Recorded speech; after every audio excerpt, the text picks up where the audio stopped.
Muy buenos días. Mi nombre es Beatriz Marcela Malmesa, soy médico geriatra, soy creadora y coordinadora del programa M-Mente, el cual ejecuto en el Hospital Central de la Fuerza Aérea del Perú. Soy Senior Fellow del Global Brain Health Institute, miembro del Comité de Expertos para la asesoría de temas de la etapa adulto mayor del Ministerio de Salud de Perú y miembro de otras asociaciones e instituciones. Agradezco mucho la invitación y felicito por la organización de eventos como el presente a Rieslac y a Conlab. Y se me ha encargado el conversar con ustedes respecto al deterioro cognitivo leve en personas mayores, dando algunas orientaciones de intervención. Así que vamos a empezar. Comentarles que para la ejecución de la siguiente exposición no tengo ningún conflicto de interés y la agenda propuesta es la siguiente. Entendiendo el concepto y algunas generalidades sobre deterioro cognitivo leve, ¿no? Importante decir que hay que definir el deterioro cognitivo leve como aquella limitación cognitiva que es referida por el paciente o la familia o un conocido del paciente, pero que a su vez tiene que ser objetivada en evaluaciones estructuradas, ¿no? Por el clínico que evalúa o que ve el caso, y que además está acompañado por la ausencia o falta de dificultades para el desempeño de actividades instrumentales y de avanzada de la vida diaria de la persona que refiere la queja cognitiva. Importante reconocer que toda demencia está precedida del deterioro cognitivo leve. Este es un estado transicional y algunas veces reversible y con una prevalencia en personas de más de 50 años de un 15.56%, bastante alto, y de su forma más conocida que es la nésica, con una prevalencia del 10.3% y de la forma no nésica de un 8.7%. La importancia de reconocer el deterioro cognitivo leve es que cada vez se considera que esta es la etapa del trastorno neurocognitivo con el mayor potencial de poder desarrollar estrategias de intervención farmacológicas y no farmacológicas que puedan disminuir, retrasar u ojalá en algún momento parar la progresión del deterioro cognitivo leve a demencia. Si es que vamos a hablar de los tipos del deterioro cognitivo leve, es importante recordar que hoy por hoy se entiende a la demencia como un síndrome clínico que está constituida por muchas enfermedades, ¿no? Siendo la más común siempre Alzheimer, pero que cada vez se van descubriendo muchas otras enfermedades neurodegenerativas que van comprometiendo progresiva y continuamente las funciones cognitivas, conductuales, funcionales, ¿no? Y que van a llevar pues, a la dependencia total de la persona que la padece. Alzheimer es la más conocida y la más estudiada. Es por eso que inicialmente se reconocía solo dos tipos de deterioro cognitivo leve, el nésico o no nésico, dependiendo del compromiso o no de la memoria. Luego se reconoció de acuerdo a la cantidad de dominios comprometidos en el deterioro, como la de dominio único o la de múltiples dominios, pero hoy por hoy se reconoce que el deterioro cognitivo leve puede ser nésico o puede ser mixto cuando son muchos los dominios comprometidos, disejecutivo cuando el compromiso es de atención, ejecución y habilidades visoespaciales, o el deterioro cognitivo leve de tipo visoespacial, donde el deterioro es de la habilidad visoespacial, vale la reiteración. Este cuadro nos permite comparar los diferentes criterios diagnósticos que existen para deterioro cognitivo leve. Por un tema académico lo he traducido y está resumido en este otro cuadro. Recordar que Petersen fue la primera persona que dio los criterios para diagnóstico de deterioro cognitivo leve, y él menciona, y principalmente fueron basados en el conocimiento y la experiencia para enfermedad de Alzheimer. Y Petersen comenta que para el tema de queja subjetiva, esta debería ser o debería haber sido manifestada por el paciente, el familiar o reconocida por un evaluador. Windbland evoluciona un poco más el concepto y menciona que el informante debería conocer al paciente. Esto ratifica DSM-5, mencionando que necesitamos un buen informante que corrobore las quejas subjetivas del paciente, ¿no? O también sean reconocidas por el evaluador clínico. Y el Instituto Americano de Envejecimiento y de Alzheimer Association menciona que también serían válidas las que pudieran ser encontradas documentadas en la historia clínica. Todos estos evaluadores o criterios mencionan que tenemos que objetivar los déficits cognitivos, ¿no? A través de test neuropsicológicos o otras evaluaciones clínicas estandarizadas, y que éstas nos permitan evaluar. Hoy por hoy se reconoce la mayor cantidad de dominios cognitivos. Los déficits psicométricos para hacer deterioro cognitivo leve deben ser entre 1 a 2 desviaciones estándar del promedio esperado para la edad y el grado de instrucción de la persona evaluada. Y respecto al compromiso de funcionalidad, importante reconocer que antes se era muy categórico en decir ningún déficit funcional. Hoy se está siendo un poco flexible con este criterio porque se acepta de que el deterioro cognitivo leve pudiera tener una mínima limitación en funcionalidad, especialmente en actividades complejas o actividades de avanzada o instrumentales de vida diaria. Por ejemplo, mucha sensibilidad se ha dado al olvido de pagos de cuentas, a la confusión en la medicación, al olvido de citas. Incluso alguna referencia bibliográfica comenta el dejar la cocina prendida, ¿no? Que últimamente se está empezando a tener referencia de este tipo de olvidos, ¿no? O que también se reconoce de que la persona puede seguir haciendo las cosas, pero ha desarrollado estrategias compensatorias. ¿A qué nos referimos con esto, no?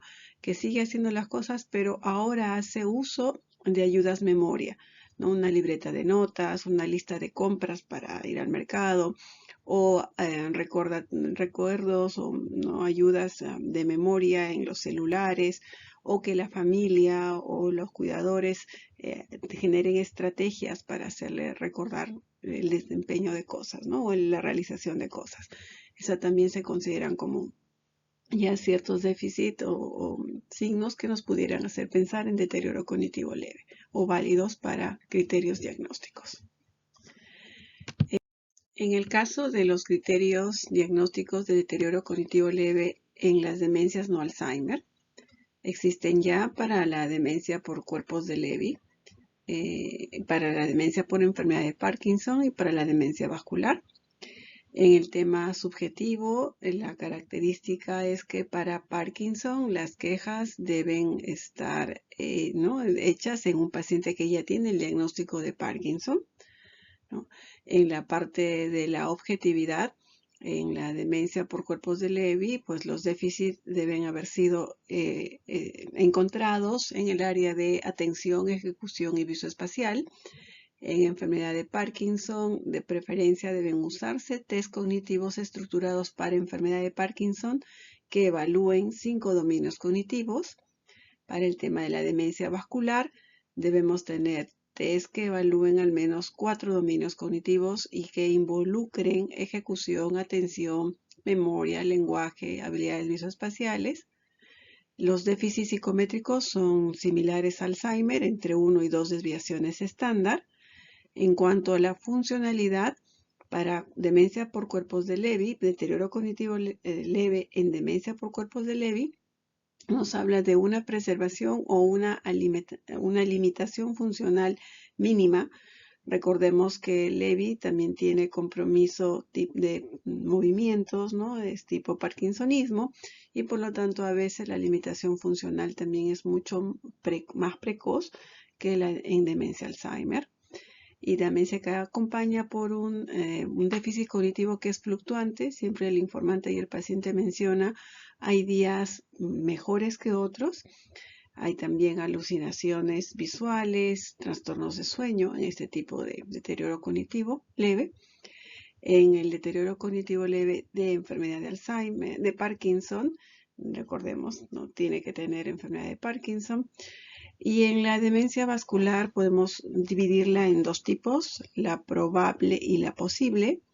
En la probable, donde las quejas nésicas ocurren entre 1 y 3 meses después de un evento clínico de déficit vascular, de un evento vascular.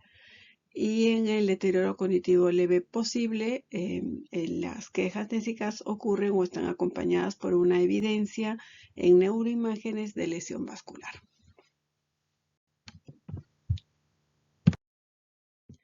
Respecto a las herramientas para poder objetivizar la limitación cognitiva en el deterioro cognitivo leve, esta revisión bibliográfica propone las siguientes escalas.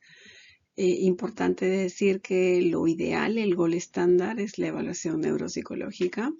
Lamentablemente en Latinoamérica tenemos muy pocos neuropsicólogos y por lo tanto las personas que hacemos y trabajamos con trastorno neurocognitivo tendríamos que tener entrenamiento en poder hacer estas evaluaciones cognitivas. Petersen proponía el uso del test audioverbal de Rey. La recomendación por muchos revisores es poder utilizar ACE porque evalúa 5 dominios. Hemisferio norte utiliza mucho el NUCOG y el SLAM. Y en Latinoamérica se ha visto que se utiliza más MoCA y Minimental. MoCA ha sido diseñado específicamente para detectar DCL y diferenciarlo de demencia, con un punto de corte de 25 a 26 para personas con más de 12 años de educación. Ha sido creado y validado en Montreal, Canadá, y que por lo tanto para personas de ciudad altamente instruidas de Latinoamérica podría servir siempre y cuando también se haya sido validado en nuestro contexto, ¿no? En nuestra ciudad. Tiene una buena sensibilidad. Mientras que Minimental tiene una sensibilidad baja con un punto de corte de 27-28 y es una prueba que ha demostrado estar altamente influenciada por el grado de educación. Así se ha propuesto también el RUDAS o Rowland Universal Dementia Assessment Scale, creada específicamente para personas iletradas o con muy baja escolaridad, y en su validación en Perú con un punto de corte de 23 para personas de ciudad pero iletradas, ha mostrado una sensibilidad de 89% y una especificidad de 93%. Las herramientas para evaluar la funcionalidad en deterioro cognitivo leve, son varias las propuestas. Me gusta mucho IQ Code porque nos aproxima nos permite parametrizar la información que nos pueda brindar el cuidador. Sugiero no leerla, el momento de ejecutarla, no leerla literalmente, sino poder dar más ejemplos respecto a los ítems a los familiares para que la hagas más entendible por ellos. También se está usando últimamente el Technology Cuestionario de actividades de vida diaria, porque además de las actividades usuales, está evaluando el uso de Internet, el manejo del correo, del celular, el pago de cuentas a través de medios electrónicos, etcétera, que son pues las nuevas actividades de los adultos mayores de ahora y de futuro, y que si estamos queriendo evaluar actividades de avanzada o instrumentales, también nos pudieran dar una información importante. Aquí es importante detallar que en nuestro contexto latinoamericano tenemos que adaptar y validar o crear e incluir en nuestra entrevista clínica la evaluación de actividades propias de la gente rural, ¿no? Ganadería, pesca, comercio, la cocina, que es algo muy inherente a nuestro patrón cultural, porque si no las incluimos, pues mucha valoración funcional quedaría en el aire.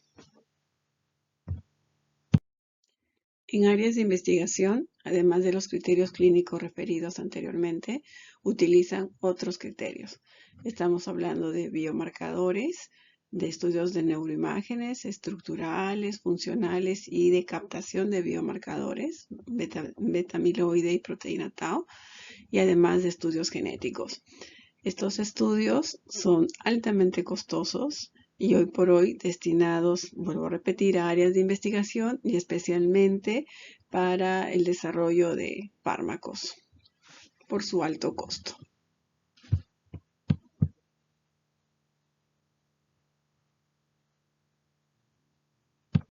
Otro aspecto importante del deterioro cognitivo leve es su progresión a demencia, que en el caso de la enfermedad de Alzheimer esto está un poco más estudiado. Importante, ¿no?, analizar que toda persona que tiene demencia, pues algún momento ha tenido deterioro cognitivo leve. La mayoría de veces este estadio no ha sido identificado porque lamentablemente en nuestro contexto, al menos latinoamericano, las demencias Alzheimer son ya diagnosticadas en estadios severos o moderados de la enfermedad. También es importante reconocer que al menos en Alzheimer la tasa de progresión ha demostrado ser bastante variable. Se estima que un 15% de los deterioros cognitivos leves se pasan a ser demencia Alzheimer en 2 años, un 30% en 5 años. China ha encontrado una tasa de conversión más alta, 18% en 1 año. También importante saber que 1 de cada 4 personas con deterioro cognitivo leve regresan a la normalidad. Y muchas personas quedan en la condición de deterioro cognitivo leve toda su vida. Por lo tanto, sería muy interesante saber cuáles son esos riesgos o factores de riesgo que permiten la aparición del deterioro cognitivo leve y su progresión a demencia. Al respecto, Lancet Commission, en su publicación del 2020, comenta o identifica cuáles eran esos factores de riesgo a lo largo del curso de vida reversibles que de intervenir podríamos disminuir la presencia de demencia hasta en un 40%. Y la buena noticia era que si hacíamos esto para estas intervenciones en factores de riesgo modificables, debido a su mayor incidencia, también podríamos disminuir la presencia o el desarrollo de demencias hasta en un 56% en el contexto latinoamericano.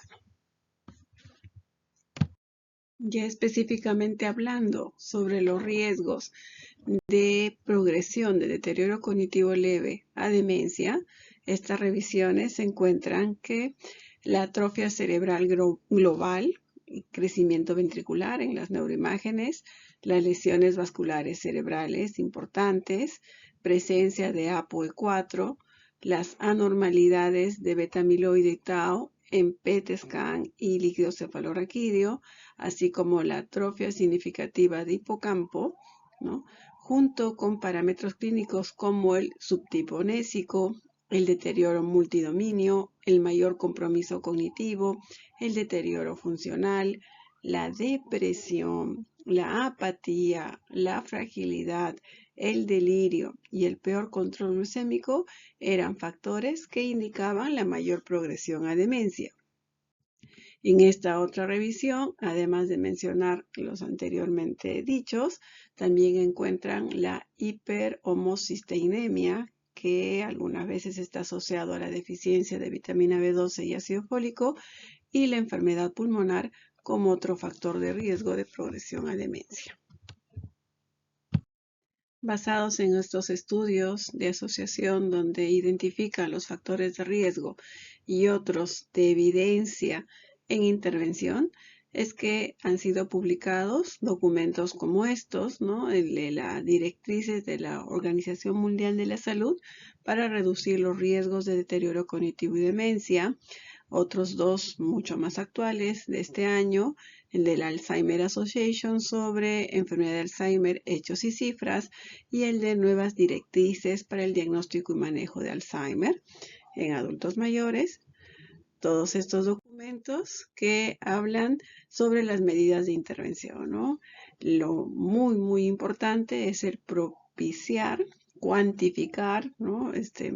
La actividad física, los ejercicios aeróbicos, especialmente caminatas, natación, baile, con una frecuencia suficiente que permita tener de 150 a 300 minutos semanales de actividad. En la modificación o la motivación para tratar de incluir en la dieta la mayor cantidad de frutas y verduras, especialmente las que tienen mayor contenido de antioxidantes, ¿no? Se propone la dieta MIND y la dieta mediterránea, disminuir el consumo de sal, de alcohol, de cigarrillos dentro de los estilos de vida, procurar la mayor cantidad de actividades de estimulación cognitiva. Estamos hablando de lectura, de juegos mentales, de escritura, de aprender a tocar instrumentos musicales, aprender nuevos deportes, idiomas, ¿no? Lo ideal es que estas actividades de estimulación de cognitiva pudieran estar a lo largo del curso de vida, pero tampoco ser negadas, ¿no? Oportunidades de actividades de este tipo en las personas adultas mayores. Respecto al manejo de las comorbilidades, pues la intervención es desde el tamizaje periódico de las enfermedades que ya sabemos que son factor de riesgo, es decir, ¿no? Tratar de identificar formas tempranas de hipertensión arterial, de diabetes mellitus, de colesterol, de sobrepeso, y si encontramos cualquiera de ellas, pues poner a programas de monitorización, de control, de metas para optimizar el tratamiento de estas comorbilidades. Importante el chequeo de los déficits sensoriales, la disminución de la visión, la disminución de la audición y poder tratar de mejor manera estas deficiencias, el tamizaje de ansiedad, depresión, apatía y el tratamiento oportuno de los mismos, el tamizaje de trastornos de sueño y la intervención con medidas no farmacológicas y farmacológicas del mismo, ¿no? En esta diapositiva he querido resumir las medidas de intervención, no simplemente para concretizar. Primero, la educación en estilo de vida. Es un paciente que tiene que aprender a comer mejor y evitar hábitos nocivos, propiciar el contacto social, evitar el aislamiento. La intervención de comorbilidades ha sido específica en la lámina anterior, pero también lo importante de aprender a abordar el trastorno neurocognitivo en forma lo más temprana posible, ¿no? Ya desterrar el concepto, la idea de que ¿para qué diagnostico algo que no tiene tratamiento, ¿no? Que se lo he escuchado decir a muchos colegas y a mucho personal de salud. Pues creo que hoy por hoy existe la evidencia suficiente de que sí se puede intervenir en el deterioro cognitivo leve para tratar de mantenerlo o evitar su progresión a demencia y Dios mediante o no, pues, si es posible incluso regresar a la normalidad.